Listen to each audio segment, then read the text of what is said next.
안녕하세요. 법사이다 박준광 변호사입니다. 오늘은 무죄의 기술 첫 번째 시간인데요. 캠핑장 강간 미수 치상 사건을 말씀드릴 거예요. 의뢰인과 상담을 하게 되면 제일 많이 듣는 질문 중에 하나가 변호사님, 이 사건 무죄 받을 수 있을까요? 변호사님, 이 사건 무혐의 받을 수 있을까요? 라고 물어보시는 분들이 굉장히 많거든요. 근데 이제 드라마의 폐해죠. 물론 저도 의뢰인분들하고 상담을 하면서 저는 이 사건 무혐의가 아니면 수임하지 않겠습니다. 합의를 원하시면 다른 분을 찾아가세요 라고 말해가지고 수임하는 경우가 있습니다. 그렇게 해가지고 이제 무혐의 받은 경우도 많은데 그러지 않은 사건들도 굉장히 많거든요. 언뜻 보기에 이제 답이 없는 사건들도 굉장히 많아요. 근데 그런 사건들이라고 해서 무혐의를 못 받는 게 아니거든요. 그래서 오늘은 무죄의 기술 첫 번째 시간인데요. 어려운 사건이었지만 증거를 하나하나 추적해 나가면서 해결했던 사건을 말씀드리겠습니다. 자, 일단 사건으로 들어가 보겠습니다. 자, 한 남자가 캠핑장에서 여자를 강간하려다 실패했어요. 그래서 당연히 이 피해자는 이 남자를 강간 미수치상으로 고소를 했습니다. 여자가 말하기를 화장실에 들어갔다 나오는데 남자가 다짜고짜 손목을 잡고 차로 끌고 가서 강간하려 했다는 거예요. 여자는 차로 끌려가면서 발버둥을 치고 비명을 지르면서 도움을 청했다고 얘기를 합니다. 그리고 차 안에 들어가서 남자한테 폭행을 당하고 이제 강제로 팬티가 벗겨져서 강간당하려고 하는데 남편이 차 문을 열고 구해줬다고 얘기를 해요. 이 여자의 남편은 뭐라고 얘기를 하냐? 아내가 텐트 밖으로 나가가지고 들어오지 않아 걱정이 돼서 나가보니 아내의 비명소리가 들렸고 차 문을 열고 아내를 구해주었다 라고 얘기를 합니다. 근데 이 가해자 남자가 뭐라고 얘기를 하냐? 나는 이 여자와 낮서부터 썸을 타기 시작했다. 그리고 밤이 돼서 둘이 몰래 만나서 스킨십을 하다가 이제 성관계를 하고 싶어가지고 차로 들어갔는데 성관계를 막 하려고 하는 찰나에 차 문이 열렸고 여자는 차 문을 연 사람이 남편인 것을 확인하자마자 비명을 지르기 시작한 거다 라고 얘기를 합니다. 추가로 말씀을 드리자면 이 여자는 이제 정관 변호사를 고용해가지고 고소를 했고요. 그 다음에 거짓말 탐지 조사 결과 여자의 얘기는 참, 남자의 얘기는 거짓이 나왔습니다. 자, 언뜻 보기에 답이 안 나오죠, 이 사건.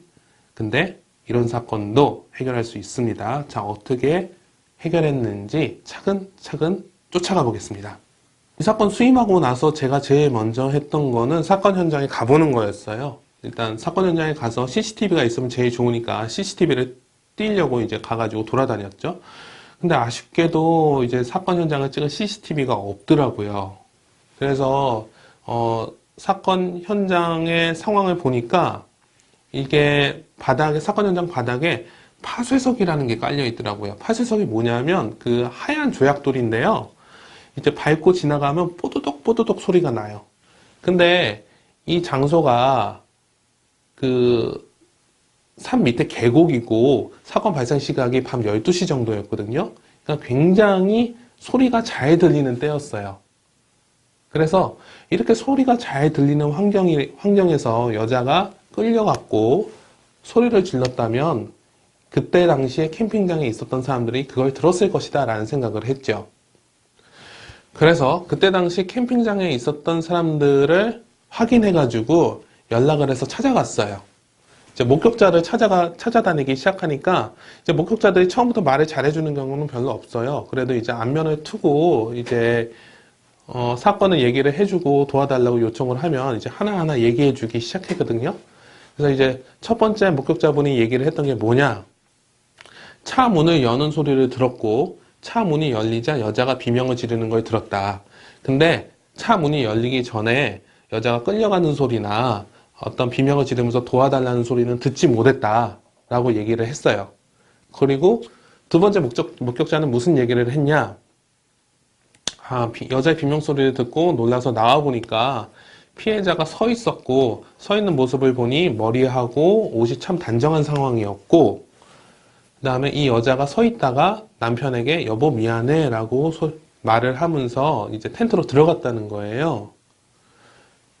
그래서 저는 이 증언을 녹음을 해가지고 검찰 조사를 받으러 들어갔습니다.